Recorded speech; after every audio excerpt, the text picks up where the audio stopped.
G'day, ZiggyD here, and today I'm going to be bringing you guys a build guide for Aurok in ChronoBlade.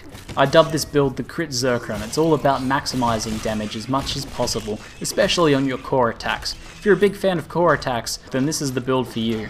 Basically, this build focuses on the Beserker side of the skill tree, grabbing as many critical strike chance related passives as possible, and then further buffs out its close quarters damage with the mock abilities and the charged skin abilities.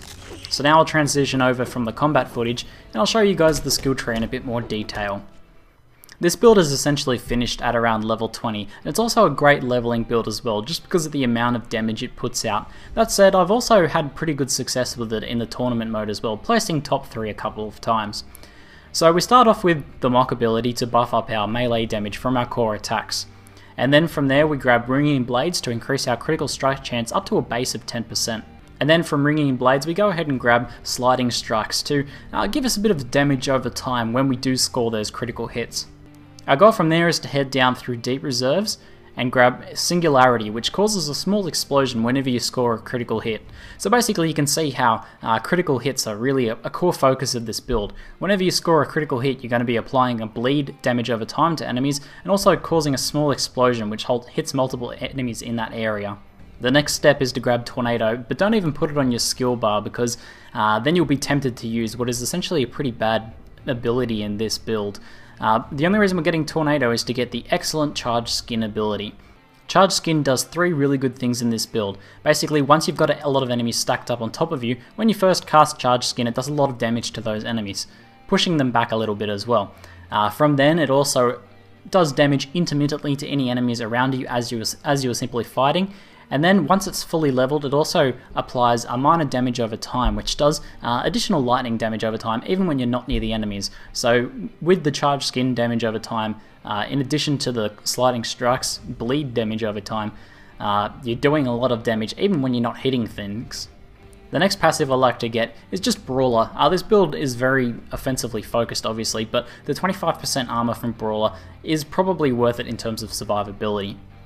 You could get, as an alternative, Blocking Blades, but I feel like Brawler is a stronger passive all around. It increases your armor by more and 100% of the time, whereas you have to take an initial hit with Blocking Blades to make that work. Before you get Brawler though, you can use Deep Reserves so that you can cast Charged Skin a little bit more often. So once this build reaches level 20, you have a few options open to you. You can't get any more traits however because your trait bar is full, so we need to look at the skills that we have available.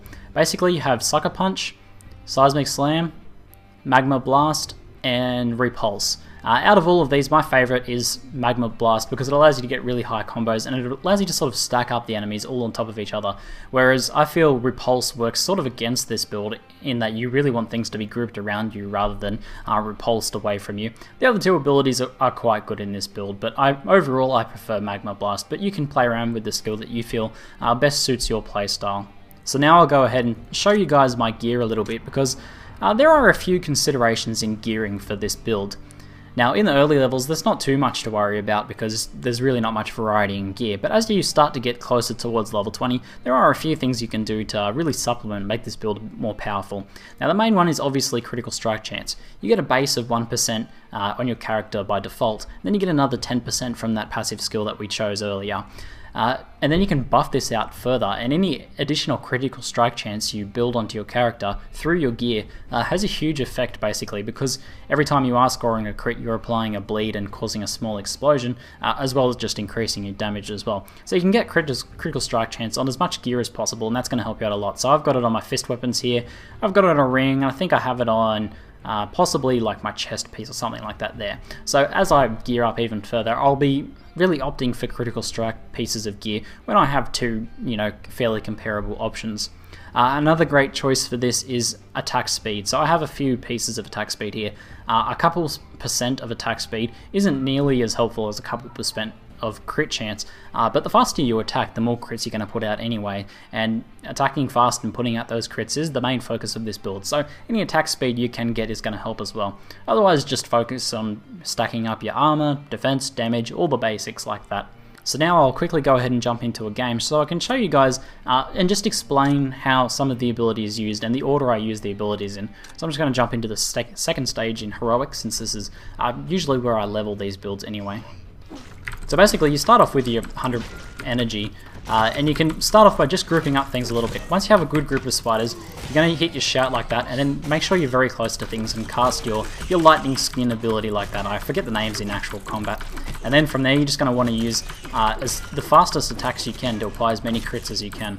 As I'm attacking, you'll be noticing quite a few crit strike text appearing like that, and they cause lots of explosions, lots of damage, and pretty much just killing stuff. Now, I cast that a little bit early, but that's okay because I was about to get a bit more energy. But basically, as you fight, you'll notice your energy bar refilling, and once it gets close to 100, around the 90 mark, you can cast both your Shout and your Thunder Skin again. So, let me wait for another batch of enemies, and I'll just show that again in practice. So this guy only appears by himself, but this is a good chance to demonstrate getting as close as possible. If you can get right on top of them, like just underneath or just above them, you'll do a lot of damage with that initial cast of the Thunder Skin ability.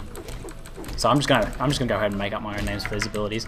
So I'm 75 energy. That's not quite enough. I'll just stack up my energy a little bit further on this guy, and then I'm basically gonna get in amongst these guys, shout, and then get close to someone and cast that ability, because it'll do that initial damage there, and it applies the shock stacks to everyone, and then I'll just try and, you know, group up everyone and combo them down.